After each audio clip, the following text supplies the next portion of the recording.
sa inyong lahat. Ngayon, ipapahiwatig ng pangatlong grupo ang kahalagaan ng sitwasyong pangwika sa edukasyon, pampamahalaan at kalakalan. Wika, mahalagang kayumanan sa edukasyon, pampamahalaan at kalakalan. Salamin ng kultura at pagkakakilanlan. Kahalagan nito'y huwag nating kalimutan.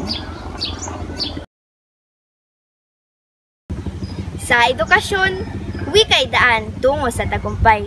Tinuturo nito ang mga kaalaman, di lamang sa aklat, komunikasyon at pag-unawa. Wika'y tulay ng pag-unlad, kaya't hindi dapat itong mawakasan.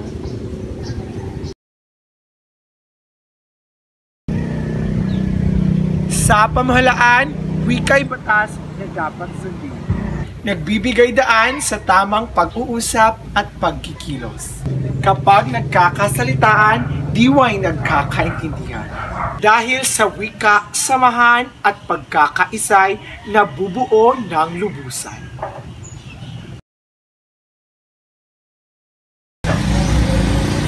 Sa kalakalan, wika'y kasangkapan sa pakikipag-ugnayan.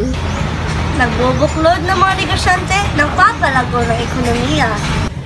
Sa mundo ng kalakalan, wika'y puhunan ng kinabukasan.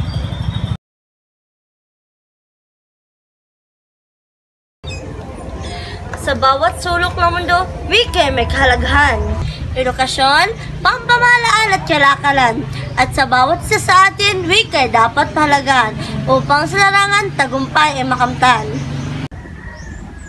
Sa wika, pag-asay nabubuo at nagkakan.